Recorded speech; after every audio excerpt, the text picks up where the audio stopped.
The Architect fleet filled the sky above the Sar Prime like a mechanical storm. Their ships were monuments to cold precision, each one a perfect geometric form that seemed to mock the organic vessels arrayed against them. The largest Architect construct measured over 100 kilometers across, a floating mountain of metal and circuitry that had destroyed more civilizations than the galaxy had species. Admiral Nathan Cole stood on the bridge of the Resolute and studied the enemy formation. He had spent his entire life preparing for a battle he hoped would never come. Now it was here, and hope was no longer relevant. Only action remained. Commander Bethany Shaw worked her tactical console with focused intensity. She had analyzed every piece of data humanity had gathered about the Architects. She knew their ships were faster and stronger and more numerous than anything the combined fleet could field. She also knew that the Architects were machines, and machines followed logic. Logic could be predicted. Logic could be exploited. The Architects opened fire first. Beams of pure energy lanced across space and struck the human vanguard. 3 cruisers vanished in expanding spheres of plasma. The hegemony ships in the formation began to waver, their crews experiencing combat for the first time in generations. Cole gave his first order. The human ships did not retreat or scatter as the Architects expected. They accelerated directly into the enemy formation, accepting losses to close the distance. At close range, the massive Architect weapons became less effective. They were designed to destroy targets from across solar systems, not to fight ships that were willing to die to get within point-blank range. Lieutenant Commander Maggie Torres led her squadron into the gap created by the sacrificed cruisers. She flew her interceptor between enemy ships that could have crushed her with their smallest turrets. Behind her, 400 pilots followed her path. They were not suicidal. They were precise. They knew exactly how close they could get before destruction became certain, and they stayed just beyond that line. Torres identified a pattern in the Architect movements. Their ships operated in coordinated groups that moved like single organisms. Each group had a command ship that directed the others. If that command ship was destroyed, the entire group became momentarily disorganized. She broadcast her observation to the fleet. Shaw processed the information instantly. She reorganized the fleet's targeting priorities to focus on command ships. Human cruisers began coordinated strikes against the identified targets. When a command group lost its leader, destroyers swept in to exploit the confusion. The battle lasted for 9 hours. Human ships died by the hundreds. Hegemony vessels fared worse, their crews unable to handle the intensity of combat that humans had trained for since birth. But the Architect losses were mounting too. For the first time in millions of years, they faced an enemy that refused to behave logically. Cole ordered tactics that no rational commander would attempt. He sent squadrons on attack runs that guaranteed 50% casualties. He sacrificed entire destroyer groups to create openings for larger ships. He treated his fleet like a surgeon treats tissue, cutting away what was necessary to save the whole. The Architects could not understand what they were facing. Their logic systems predicted organic fleets would retreat when losses exceeded 15%. Humanity had passed 40% casualties and was still attacking. Their model showed that species with inferior technology would seek negotiation or surrender. The humans never contacted them at all. They simply kept fighting. Sergeant Danny Liu was part of the Marine Force that boarded an Architect cruiser when Commander Shaw identified a critical weakness in its design. He and 200 soldiers cut their way through corridors filled with defensive drones. They fought room by room through a ship that stretched for kilometers. 70 of them reached the central processing core. Liu remembered the Orlani, child he had carried through the caves of Velen 4. He thought about all the children across the Yi galaxy who would die if this battle was lost. He felt no fear as he attached the explosive charges to the core. He felt only determination to give those children a chance to grow up. The explosion tore the Architect cruiser apart from the inside. Liu and his surviving Marines barely made it to the escape pods before the ship collapsed. Across the battle space, other boarding parties achieved similar results. The Architects had never faced an enemy willing to fight them at close range. Their ships were designed to destroy planet from orbit, not to repel soldiers who refused to stop coming. Colonel Diana Reyes commanded the ground defense of the Sara Prime itself when Architect landing craft began descending through the atmosphere. Her forces included humans and Orolani, and 7 other species who had chosen to stand rather than flee. They fought in the ruins of a city that had stood for 20,000 years. Reyes led counterattacks that pushed Architect ground forces back again and again. Her soldiers were tired and wounded and running low on ammunition. They kept fighting anyway.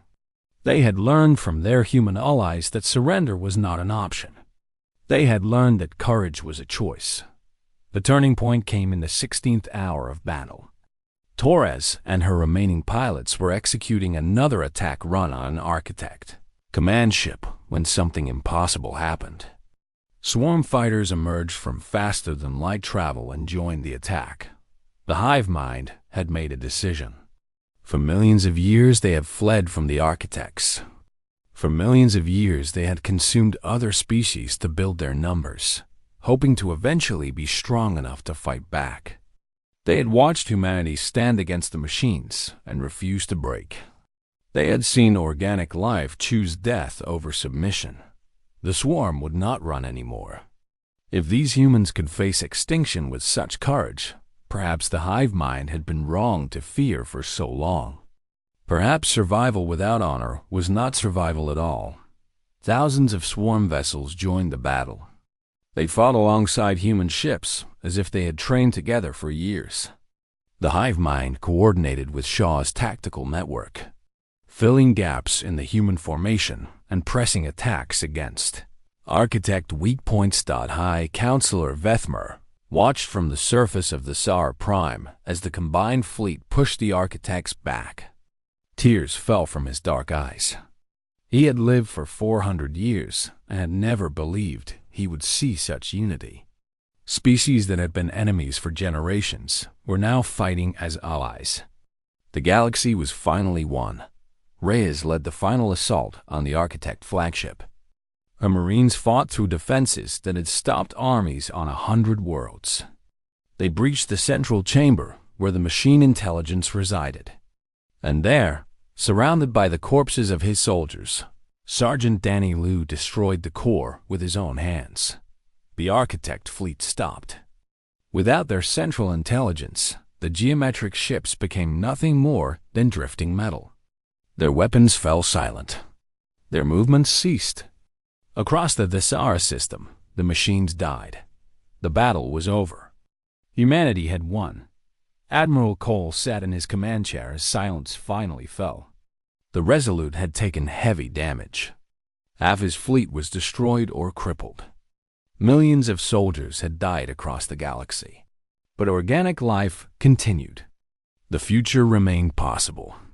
Vethmar spoke to the galaxy from the ruins of the council chamber. He announced that the hegemony was dissolved. In its place, a new alliance would rise with all species as equal partners. Humanity would not be isolated or feared. They would be honored as the defenders of life itself. Ambassador Kira Dawson stood beside the Orolani leader as he spoke. She thought about all the years humanity had spent proving themselves to species that refused to see their worth. She thought about the soldiers who had died to save a galaxy that had once rejected them. She hoped their sacrifice would never be forgotten. Cole looked out at the stars from the battered bridge of his flagship. Somewhere out there, more threats waited in the darkness between galaxies. The Architects were defeated, but the universe was vast and ancient and full of dangers. Humanity would need to remain vigilant. He smiled slightly. They would be ready. They always were. That was what made them human. Not their technology or their strength or their numbers. It was their refusal to surrender, their willingness to stand when others fled, their conviction that some things were worth dying for. The galaxy had trembled when humanity was unleashed. Now it rested safely under their protection. Whatever came next, whatever new horrors emerged from the void, humanity would face them. And they would not face them alone. The story of this war would be told for 1,000,000 years. Children of every species would learn about the humans who saved them. They would learn that courage matters more than power. They would learn that hope can defeat any enemy. And they would remember that when the universe tried to destroy them, humanity stood up and said no. The Supreme Council chamber erupted into chaos when Admiral Cole revealed the truth about the architects. Representatives of the 12 elder species shouted over each other in a dozen languages. Some demanded proof that such a threat existed. Others called for immediate evacuation to the farthest reaches of space.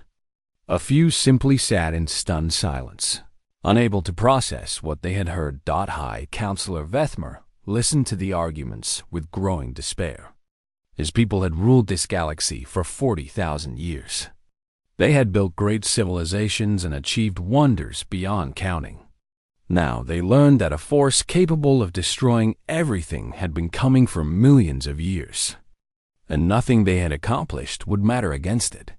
The Kashari delegate spoke first when the chaos finally subsided. His compound eyes reflected fear as he suggested surrender to the swarm. Perhaps, if the organic species united behind the hive mind, they could present a larger force against the architects. Perhaps together they could survive what was coming. Several other delegates nodded in agreement. Admiral Cole stood at the center of the chamber and waited for silence. When he spoke, his voice was calm and steady. He said humanity would not surrender to anyone. They would not run. They would not hide. They had come to save this galaxy from the swarm, and they would stay to defend it against whatever came next. If the architects wanted to end organic life, they would have to go through humanity first. The chamber fell silent. Vethmer looked at this human leader with something approaching wonder. His own people were already planning retreat. Other elder species were calculating how fast they could flee. Only the humans were talking about fighting an enemy that had destroyed countless civilizations across multiple galaxies. Commander Bethany Shaw stepped forward with a holographic display showing battle plans. She was not asking for permission. She was informing the hegemony what humanity intended to do. Her presentation showed fleet positions, construction schedules, and tactical scenarios. Every detail had been prepared for exactly this kind of threat. The humans had been planning for extinction-level war since before they joined the hegemony. Vethmer interrupted with a question that had been burning in his mind for months. He asked how humanity had known to prepare for something like this. No species in the galaxy had imagined a threat of this magnitude. Yet the humans had built hidden fleets and developed weapons for just such an occasion. How had they known? Cole answered honestly. Humanity had never trusted the peace of the galaxy. Their history on Earth had taught them that predators always existed, and safety was always temporary.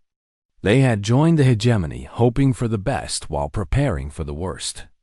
They had hidden their true military strength, not out of deception, but out of certainty that someday it would be needed. The hegemony learned an uncomfortable truth in that moment. For 3 centuries, they had kept humanity isolated because they considered humans too aggressive and paranoid.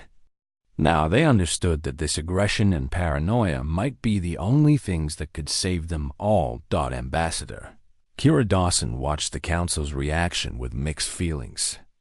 Part of her wanted to remind them how they had treated her people. Part of her understood that such reminders would serve no purpose now. The past was gone.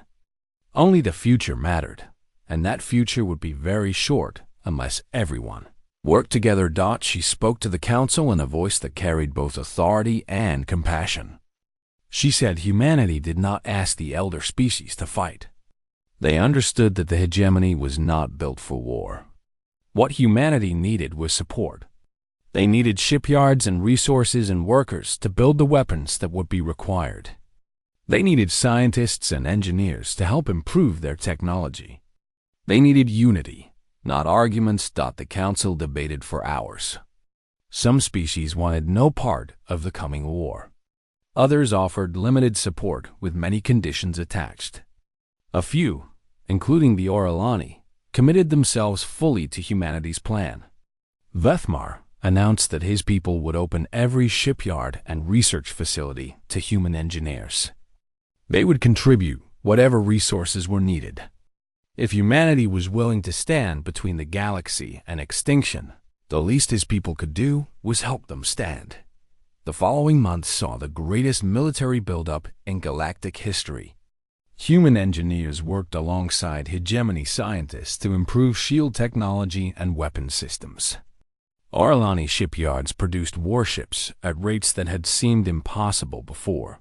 Factories across 100 worlds manufactured ammunition and armor and supplies for the coming battle. Dr. Lisa Grant continued her research on the swarm with new urgency. If the hive mind had survived encounters with the architects before, perhaps their biology held secrets that could help in the fight. She led a team that included the finest minds from 7 species. They worked without rest, driven by the knowledge that failure meant the end of everything. Captain Eric Holt ran continuous missions into swarm territory.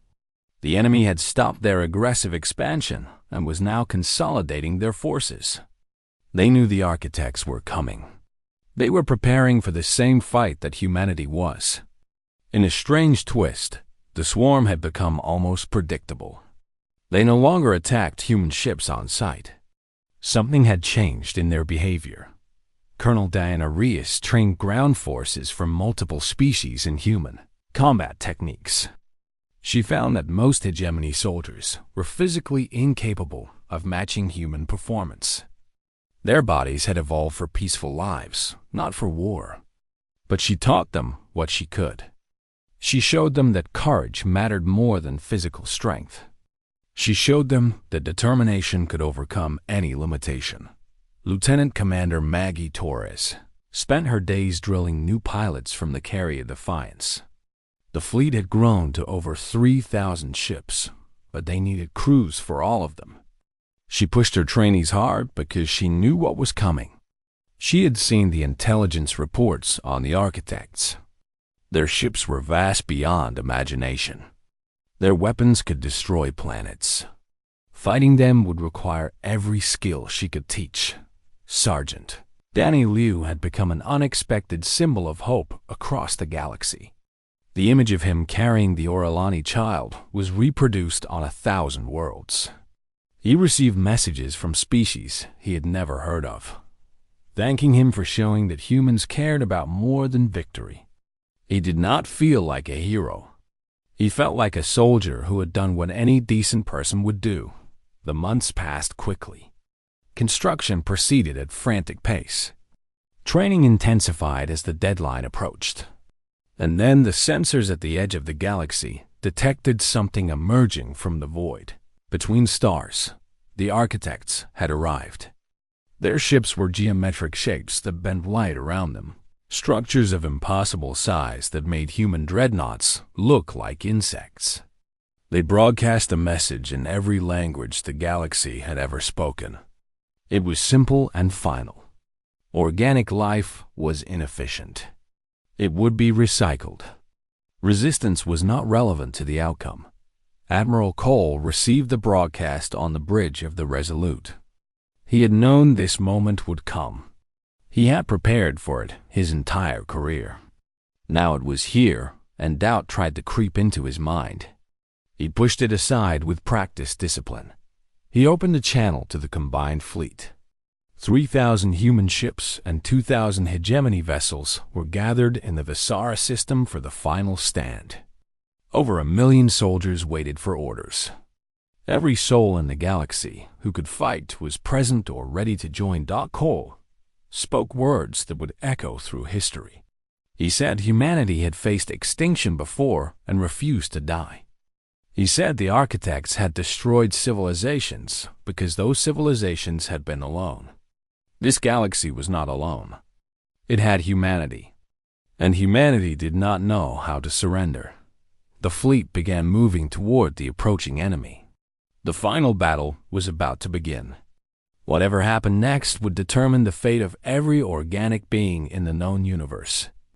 Cole watched the architect's ships grow larger on his display and felt strangely calm. This was what he had been born for. This was why humanity existed. 6 months had passed since humanity entered the war. The galaxy had changed in ways no one could have predicted. Human forces had liberated 37 worlds from swarm occupation. They had destroyed over 2,000 enemy vessels. They had proven themselves to be the most effective fighting force the galaxy had ever seen. But the war was far from over, and each victory came with a cost. Colonel Diana Reyes stood at the entrance to a cave network on Velen 4. She was 41 years old, with dark skin and close-cropped black hair. Scars marked her face from battles on 3 different worlds. She had led ground forces for 20 years and had never lost a campaign. She did not intend to start now. The swarm had entrenched themselves deep within these caves. Below the surface, tunnels stretched for hundreds of kilometers through solid rock. The enemy had filled them with warriors and traps and organic defense systems that could melt through armor. Hegemony advisors had studied the situation and recommended orbital bombardment. They said it was the only way to ensure victory. They acknowledged that this would kill the 40,000 Orolani civilians hiding in the lower tunnels. They called this acceptable losses. Reyes had told them exactly what she thought of acceptable losses. She used words that made the hegemony translators struggle. There would be no bombardment. Her Marines would go into those tunnels and dig the swarm out with their bare hands if necessary. Every civilian would be saved. That was not a goal. It was a promise. Sergeant Danny Liu checked his rifle one final time before the assault began. He was 26 years old, born on a farming colony on the Outer Rim. He had joined the Marines because he believed in protecting those who could not protect themselves. The thought of abandoning innocent people to die made him physically ill. He would rather die in those tunnels than live knowing he could have saved them. The Marines entered the caves at dawn.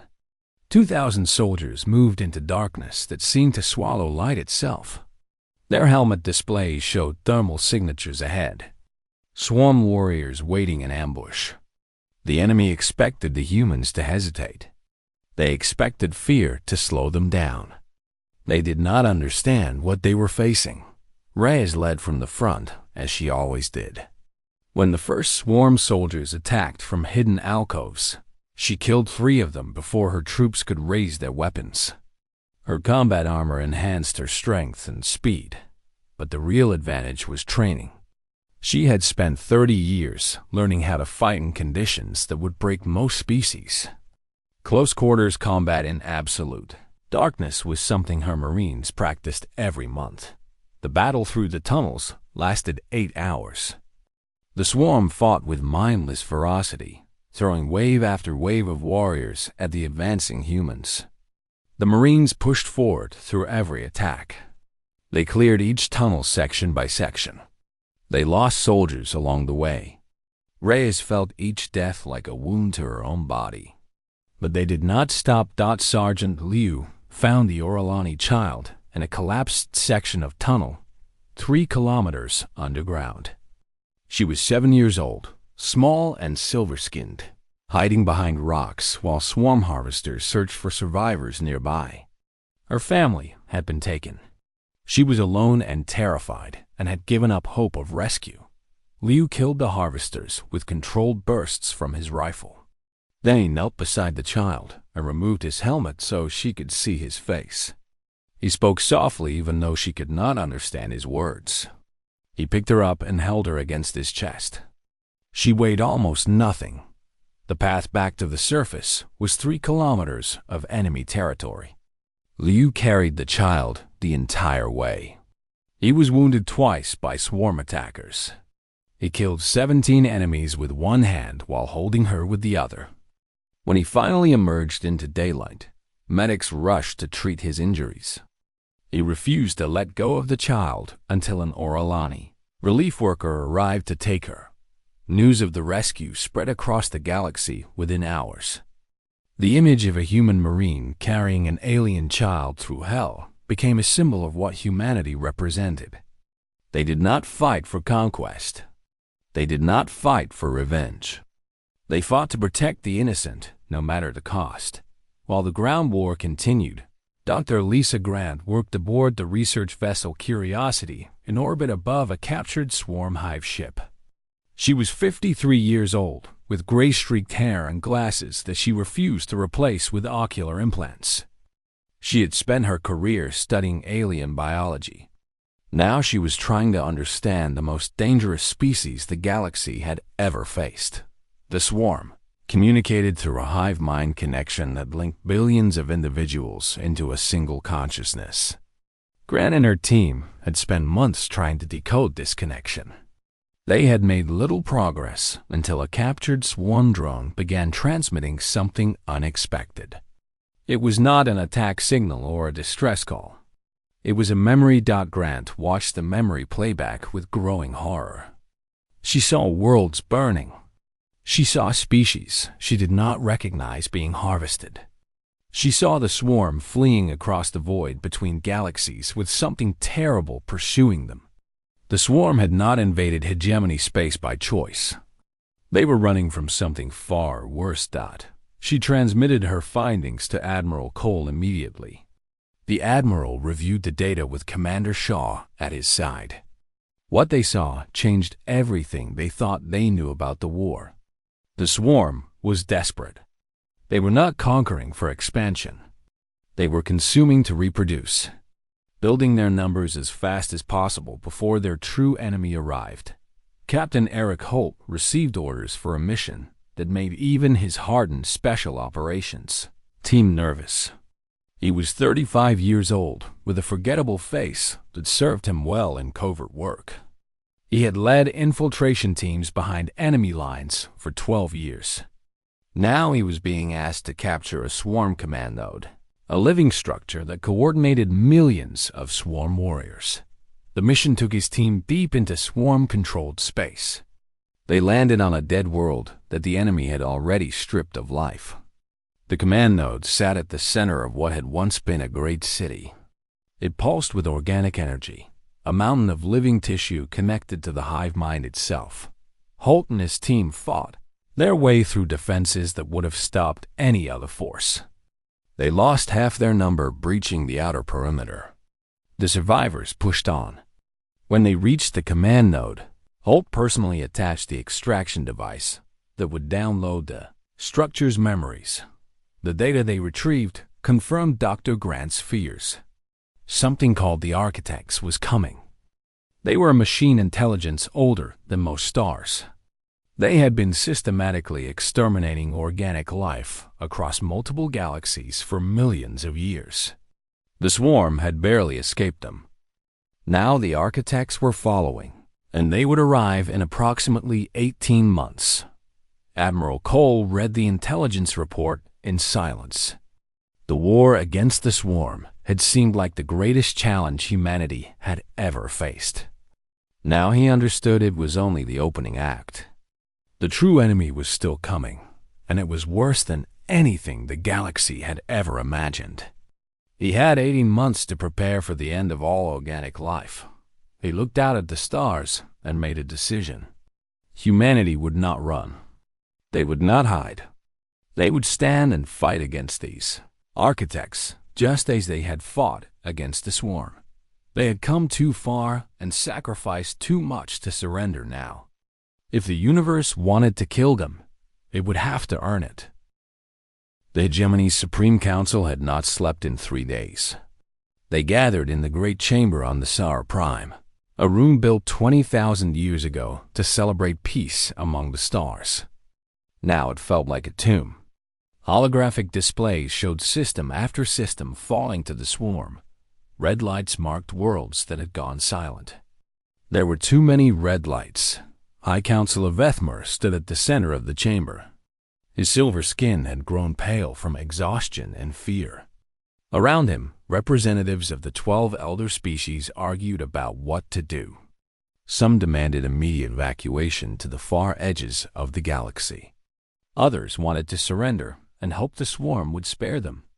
A few still believed their remaining fleets could hold the line. None of them believed humanity would answer their call for help. 3 days had passed since Vethmar sent his desperate transmission to the human colonies. 3 days of silence. Many counselors said the humans had abandoned them. Others said the humans were too weak to make any difference. A delegate from the Kashari species, tall insectoid beings with compound eyes, clicked his mandibles in disgust. He said humanity was probably celebrating the fall of species that had treated them as lesser beings for centuries. Vethmar did not argue. He could not blame the humans if they had chosen to let the hegemony burn. His people had kept them isolated and afraid. They had denied them technology and respect. They had called them dangerous animals. Now those animals were their only hope, and they had every reason to stay home and watch their former masters die. The censor officer was a young Oralani named Thesan. She had served in this chamber for only 6 months. She had never seen combat. She had never expected to see the end of civilization. When her console began screening alerts, she thought it was another swarm attack. She prepared to announce more deaths. Then she looked at the readings and her dark eyes went wide. Something was emerging from faster-than-light travel at the edge of the system. Not something. Many things. The sensors counted 500 ships appearing in perfect formation. They were not swarm vessels. They were not hegemony ships. Their energy signatures matched nothing in any database. Then the identification codes came through, and Thesan spoke words that silenced the entire chamber. Human fleet. 500 warships. Flagship designated Resolute. The counselors rushed to the main display. What they saw made several of them step back in shock. The Resolute was 12 kilometers long, larger than any ship the hegemony had ever built. It bristled with weapons that should not exist. The humans had been permitted only basic patrol vessels with limited armaments. This was a warship designed for one purpose. Total destruction of enemies. Behind the flagship came carriers and cruisers and destroyers in numbers that made no sense. The hegemony had monitored human shipyards for centuries. They had seen only small construction projects. Where had this fleet come from? How had humanity hidden so much power for so long? Admiral Nathan Cole's face appeared on the main screen. His gray eyes looked tired but determined. He spoke in a calm voice that carried no anger or resentment. He said humanity had come to honor its commitments to the hegemony. He said his forces would engage the swarm immediately. He asked only that the hegemony's remaining ships stay out of the way until coordination could be established. Vethmar found his voice with difficulty.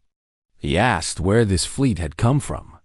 He asked how humanity had built such weapons. Cole smiled slightly. He said humanity had learned long ago that peace was precious, but rarely permanent. They had prepared for war while hoping it would never come. Now it had come, and they were ready. The human fleet did not wait for further discussion. They moved toward the besieged world of Cathar at speeds that hegemony ships could not match. The swarm had surrounded the planet with 300 vessels and was preparing for final assault. They detected the approaching human fleet and turned to meet this new threat. They had destroyed everything the hegemony sent against them. They expected the same result. Lieutenant Commander Maggie Torres led the first wave of interceptors out of the carrier Defiance. Her squadron of 40 fighters screamed toward the swarm formation at velocities that would kill any hegemony pilot. Her body was built for this. Her ancestors had been genetically modified to withstand forces of 20 times normal gravity. Her bones were reinforced with carbon fiber. Her reflexes operated 3 times faster than baseline human. The swarm fighters came to meet them. They were organic ships grown from living tissue, fast and numerous, and utterly without fear. They had torn apart hegemony squadrons with ease. They expected the same from these human craft. Torres pulled a maneuver that should have been impossible. She cut her engines completely, spun her fighter around its central axis, fired a full spread of missiles at pursuing enemies, then reignited her engines in the opposite direction. The G-forces would have turned an Orolani pilot into liquid. Torres barely noticed. Her missiles found their targets. 6 swarm fighters became expanding clouds of debris. Across the battle space, human pilots executed similar maneuvers. They fought with a controlled aggression that the swarm had never encountered. They took risks that no logical being would accept. They pressed attacks when retreat would have been the smart choice. And they won. On the bridge of the Resolute, Commander Bethany Shaw coordinated the fleet's movements with calm precision. She directed cruiser groups to flank the swarm formation. She ordered carriers to launch continuous waves of fighters. She identified weak points in enemy lines and sent destroyers to exploit them. Admiral Cole watched the battle unfold on his tactical display. The swarm was larger, but humanity was better. His ships hit harder and moved faster and fought smarter. Within 2 hours, the swarm fleet around Kithara had been reduced by half. The remainder began to withdraw, something swarm forces had never done against hegemony defenders. On the Sara Prime, the Supreme Council watched in stunned silence. The Kashari delegate who had mocked humanity sat very still. His compound eyes reflected the images of human ships tearing through swarm formations. He said nothing. There was nothing to say. High Counselor Vethmer felt something strange in his chest. It took him a moment to recognize it. Hope. For 3 days he had felt only despair. Now he watched humanity doing what his people could not. They were fighting back. They were winning. Ambassador Kira Dawson arrived in the council chamber as the battle ended. She had traveled from New Montana as quickly as possible. She found the elder counselors looking at her with expressions she had never seen before. Fear was there, but also something new. Respect. Vethmer approached her slowly. He was the leader of a species that had treated her kind as dangerous animals for 3 centuries. Now he lowered his head in a gesture of deep gratitude. He said he was sorry. He said his people had been wrong about humanity. He said they owed humans a debt that could never be repaid. Kira looked at the old counselor for a long moment. She could have reminded him of every insult and restriction, an act of condescension her people had suffered. Instead, she simply nodded. She said humanity did not fight for debts or gratitude. They fought because it was right. They fought because innocent people were dying. They fought because that was what humans did when the universe turned dark. The battle for Cathara was only the beginning. Across the galaxy, swarm forces still held dozens of worlds. Billions of beings still waited for rescue. The war was far from over. But for the first time since the invasion began, the galaxy had reason to believe it could be won. Humanity had revealed its true strength. Now they would use it to save everyone, even those who had never believed they deserved saving. The galactic hegemony had ruled the known universe for 40,000 years.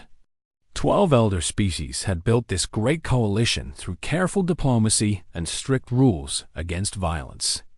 They believed themselves to be the most advanced civilizations in existence. They had forgotten what it meant to truly fight for survival. Humanity had joined the hegemony 300 years ago as a junior member. The elder races had looked at these strange creatures from a small blue planet and felt both curiosity and fear. Humans were too aggressive. They were too unpredictable. They solved problems with violence when other species would choose negotiation. The hegemony decided to keep humanity isolated on the outer rim of the galaxy. They denied humans access to advanced military technology. They believed this would keep the peace. High Councilor Vethmer of the Orion species had supported this decision. His people were tall and graceful with silver skin and large dark eyes. They had lived for millions of years by avoiding conflict. To them, humanity was like a wild animal that needed to be contained. He never imagined that one day his entire civilization would depend on these wild animals for survival. The Vex Ari swarm came from beyond the galactic barrier. No one knew they existed until they attacked. They were a hive mind species that moved as one consciousness spread across billions of bodies. They consumed organic matter to reproduce. They felt no mercy and understood no diplomacy. They simply devoured everything in their path. On what seemed like an ordinary day, the swarm launched coordinated attacks on 17 hegemony worlds at the same time. Their ships emerged from faster-than-light travel without warning. They overwhelmed orbital defenses within minutes. They landed billions of soldiers that swept across cities like a living tide. The hegemony's defensive fleets responded quickly, but they were designed to maintain order among peaceful species. They were not built for total war. Within hours, 3 worlds had fallen completely. 8 more sent final distress signals before going silent. The remaining 6 held on desperately as swarm reinforcements continued to arrive. The hegemony had not faced a true enemy in 20,000 years. They had forgotten how to fight. Ambassador Kira Dawson was drinking coffee in her small office on the human colony of New Montana when the emergency transmission arrived. She was a woman of 45 years with short brown hair and tired eyes. She had spent 20 years trying to convince the hegemony that humanity deserved a larger role in galactic affairs. They had always refused. Now the transmission on her screen showed High Councilor Vethmer himself, his silver face twisted with something she had never seen on Aralani before. It was fear. The High Councilor spoke quickly. The hegemony was falling. Their fleets were shattered. Their worlds were burning. They needed help from anyone who could provide it. They were begging humanity to save them. Kira stared at the screen for a long moment. The same species that had kept her people isolated for 3 centuries were now asking for rescue. She could have felt satisfaction at this reversal. Instead, she felt only sadness for the lives being lost. She forwarded the transmission to Earth with her highest priority code. Admiral Nathan Cole received the message in his office at United Human Governance Headquarters in Geneva. He was 62 years old, with gray hair cut short and a face that showed decades of military service. He had waited his entire career for this moment, not because he wanted war, but because he knew it would eventually come. The universe was not a peaceful place. Survival belonged to those who prepared for the worst. Cole walked to the window and looked out at the night sky. Somewhere out there, billions of beings were dying while the hegemony's leaders debated what to do. He had no intention of letting that debate continue for long. He picked up his secure communicator and entered a code that only 12 people in human civilization knew existed. On the other end, a voice answered simply with the word ready. Cole spoke 4 words that would change galactic history. Wake the sleeping giants. Deep within classified shipyards orbiting Jupiter's moons, alarms began to sound. These facilities did not exist on any official record. The hegemony's inspectors had never found them because humanity had hidden them within asteroid fields and beneath the frozen surfaces of distant moons.